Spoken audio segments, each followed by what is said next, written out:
Salut les amis, c'est Thomas InTech, j'espère que vous allez bien.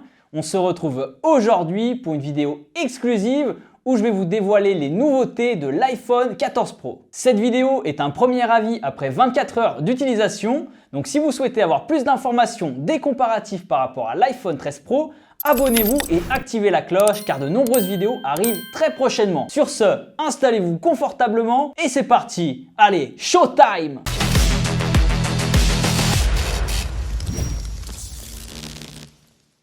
Alors, au niveau du design, on va pas se le cacher, il n'y a pas énormément de changements par rapport à l'iPhone 13 Pro. Le design à bord carré est conservé, la tranche est en acier inoxydable brillant et pour le coup, c'est toujours aussi magnifique. J'ai choisi cette année la version Deep Purple, le violet dit profond. Voilà, j'avais un petit peu peur en le commandant, on ne savait pas vraiment à quoi s'attendre. Et bien finalement, le résultat est plus que satisfaisant, il est magnifique. On a un violet qui tire un peu sur du noir et le résultat est incroyable.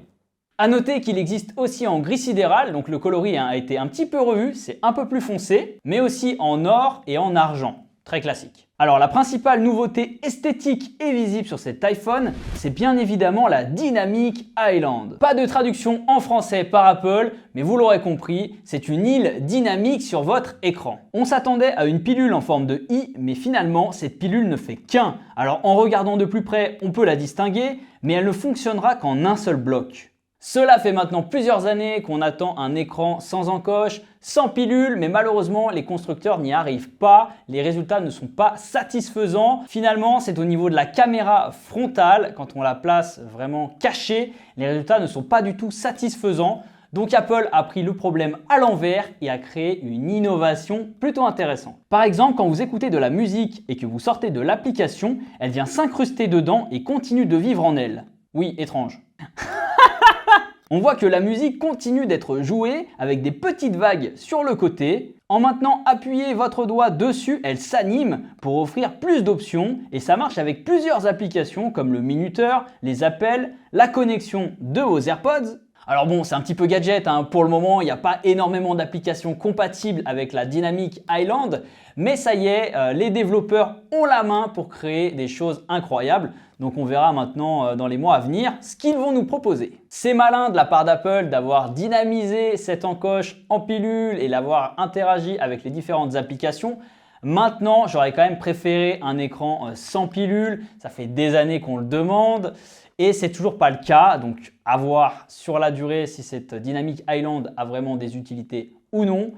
Mais je suis quand même un poil déçu. Dites-moi dans les commentaires ce que vous en pensez vous. Deuxième nouveauté qui fait plaisir, c'est l'Always On Display. Ce n'est pas une révolution puisque cela existe déjà sur Android, mais Apple a ajouté quelques petites fonctionnalités en plus. Vous avez accès à l'heure, la date, mais aussi les widgets et les notifications qui viennent s'afficher, mais vous pouvez aussi avoir des applications en action. Par exemple, vous lancez un minuteur pour vos pattes, et bien le minuteur continue via le Always On et ça c'est super pratique. Cette nouvelle techno réagit de façon intelligente. Quand vous mettez votre iPhone dans la poche, l'écran de celui-ci s'éteint automatiquement car il comprend que vous ne le regardez plus. De plus, si vous avez une Apple Watch, la synchronisation se fait et si vous partez de la pièce où se situe votre iPhone, l'écran s'éteindra automatiquement et il se rallumera quand vous reviendrez dans la pièce. Et ça, c'est très fort. On pourrait se dire que c'est du détail, mais il faut quand même le souligner, Apple va toujours au bout des choses. Également, quand vous allez vous coucher,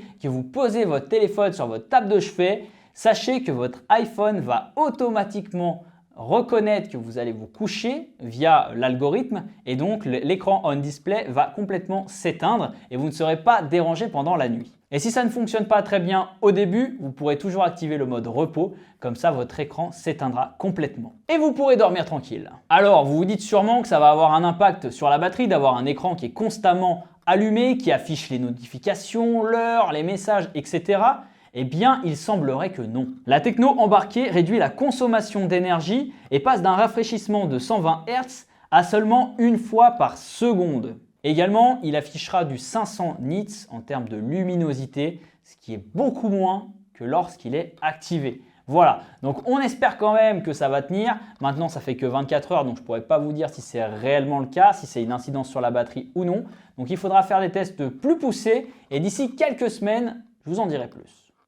Mais en tout cas, moi je suis super fan de cette nouveauté. Pour le coup, j'ai pas de téléphone Android et là sur l'iPhone qu'ils aient intégré le Always On Display, je trouve ça plutôt pratique. D'ailleurs, dites-moi en commentaire si elle vous plaît cette nouveauté.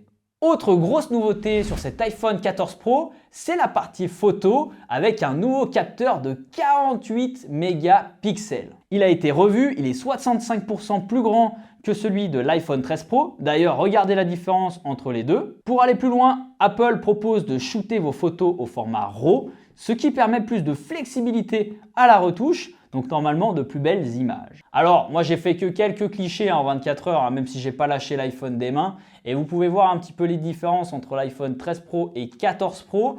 Je trouve qu'il n'y en a pas énormément sur un premier jet.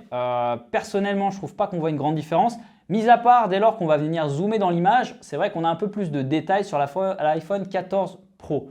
Maintenant, voilà, c'est qu'un premier jet. Je vais me poser tranquillement, je vais le tester plus en détail, également avec mon réflexe Sony A7 IV. Comme ça, on fera une revue complète et je vous donnerai vraiment mon avis après plusieurs semaines.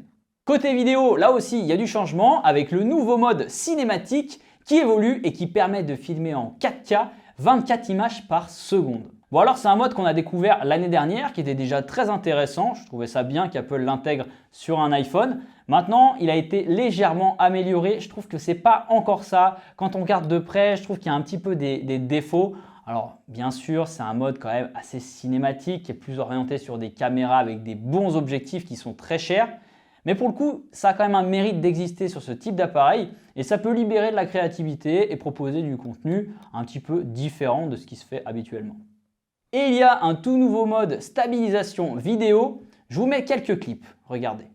Dernière nouveauté les amis, il s'agit du prix qui lui a littéralement explosé puisqu'on est passé à un prix de départ à 1329 € pour l'iPhone 14 Pro en 128 Go. Alors dites-moi dans les commentaires ce que vous avez pensé de ces nouveautés, si ça vous intéresse, quelle est la nouveauté qui vous paraît intéressante. Enfin lâchez-vous dans les commentaires, n'hésitez pas. Et puis surtout, si vous n'êtes pas abonné à la chaîne, abonnez-vous puisqu'il y aura plein d'autres vidéos sur l'iPhone 14 Pro. Je vais vraiment rentrer dans le détail de chaque nouveauté, notamment l'aspect photo et vidéo pour voir si ça vaut le coup ou non. Et surtout, n'oubliez pas, la tech, c'est bien. C'était Thomas, à la prochaine. Ciao!